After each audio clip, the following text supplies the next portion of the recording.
Hey there! Every month, Annie has a call with our Path 365 members and answers their questions. She tackles a wide range of topics from what to do with big emotions, what kinds of tips and advice she has for addressing difficult situations, how to deal with cravings, and so much more. Listen in as she does some real-life coaching for our Path members.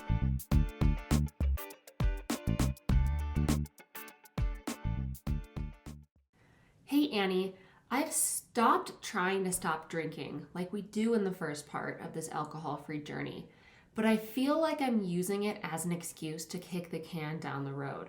What can I do to stop making excuses for myself? I mean, we have been programmed, you guys, to think this. It just really has been. So I'm going to say a lot of things, and then I'd like to do a little exercise with you. So last week I was on stage.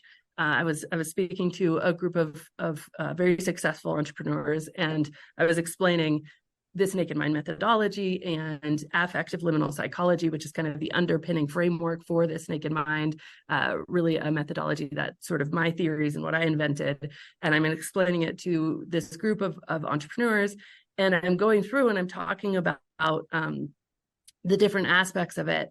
And I said, most programs call it relapse. We call it data points, and we celebrate data points. And people are like, wait, what? Like, you celebrate when people drink? And I said, here's why.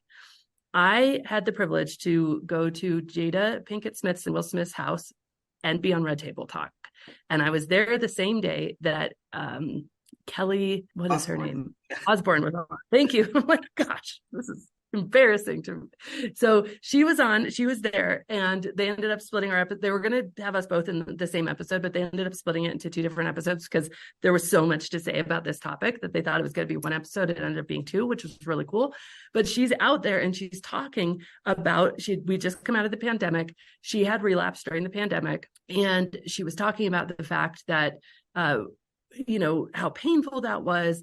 And Gammy, Jada's mom, asked her, well, do you have a support group now?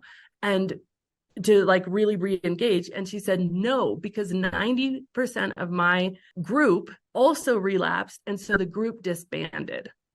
And so for me, I'm like, oh my gosh, the time where we scientifically need connection the most, need each other the most, we feel so much shame that we leave the group. And so I was like, in that moment, I was like, no, we're going to celebrate data points. Like, you bringing this here, like, celebrate that. Because number one, it's not a linear process. It never was. That's another false idea in our head that it's supposed to go from point A to point Z. And it's supposed to be like really like linear. No, it doesn't look like that at all. It looks a lot more like this. And sometimes it goes backwards and forward and up and down and all over the place. But the reality is that if we celebrate it and we bring it here, like, hey guys, I had a data point. And then everybody's like, oh, cool. What did you learn? Like, when we do that, then we actually facilitate people staying, right? And so this is the exercise I want to do with you. So I want you to close your eyes, and I want you to think about this morning when you woke up and you realized, oh man, last night did me no favors. I want you to get in touch with the words that you were saying to yourself in your mind. Can you do that? And what were you saying? So look at this voice inside you, and look beyond that bluster, that sternness, that parent, that, there's no excuse. Like, come on, you should, being tired, being hungry, no excuse. Look beyond that and look at this part of you. What does this part of you really want for you? What's its fear? So then I want you to back up to the night before when you were tired and you were hungry and it was loud and all of the things. Can you get in touch with the voice that was encouraging you to have a drink? And so this part of you, this voice, what does it really want for you?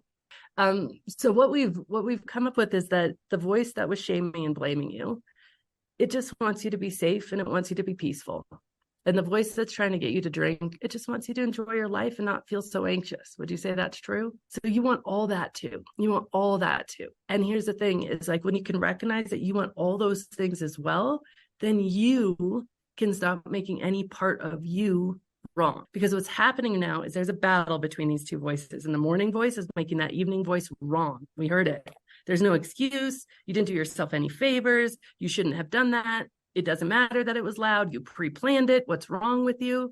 And that evening voice is making the part of you that wants to drink wrong. So, life's going to be boring. It's going to be pathetic. We're never going to be able to manage our anxiety. Things are just going to suck.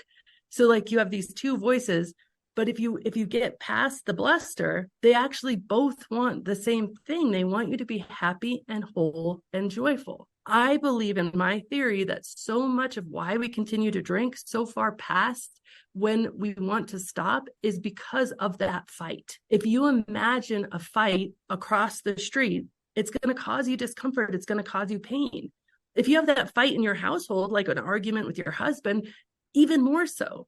But we're having that fight inside of ourselves every single day. And this fight causes us incredible amounts of pain. But we're so used to this type of pain that it's like these drums beating in the background. And so we don't even know that it's there until it shuts off.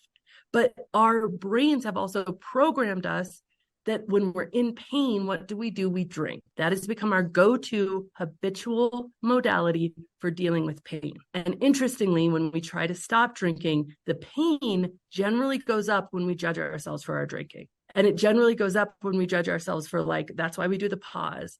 Because here's the truth. All of you wants peace. All of you wants joy.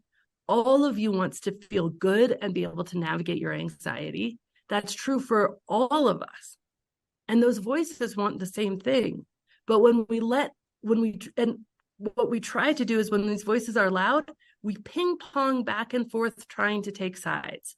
And we say, okay, well, if I didn't drink, then I'm obviously on the side of the voice that doesn't want me to drink. And so for the win, but guess what? There's this whole other side of you that's trying to get you to drink because that's how it knows to manage your anxiety, right? You can never have peace when there is an enemy. The goal of the pause, the goal of this program is to remove the internal enemy, to understand you are not broken, you are not wrong. Every single piece of that entire data point experience is wanting the best for you when you look underneath the layers. Nothing has gone wrong here. And that's the kind of learning that really is going to give you the peace that is going to be I don't even feel like I need to pick up a drink. But it's not going to come through. And for everybody, you guys, especially those of you who are really deep in the blame and shame, it's never going to come from siding against yourself. No matter how much you can defeat the enemy, if the enemy exists, you still know they exist. It's only going to come from accepting all the parts of yourself. The part that wants you to drink, I often say drinking is an act of self-love. That part that wants you to drink is doing the best it can with the tools you have. That part that wants you to stop drinking is doing the best it can because it's scared. It's we've been there. Now it's time to pull out the big guns. Now I have to get really mad. Now I have to act like this internal parent, right?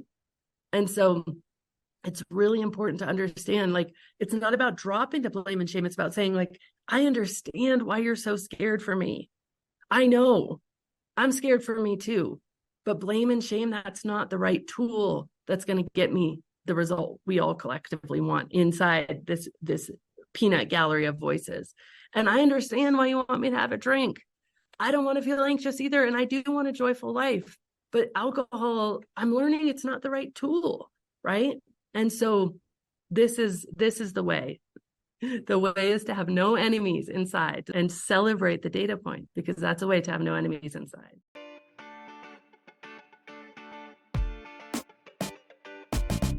Thank you so much for listening to this episode. If you're ready to see how This Naked Mind can help you on your personal health and wellness journey and want to learn more, go to thisnakedmindpodcast.com to learn what your next best step is.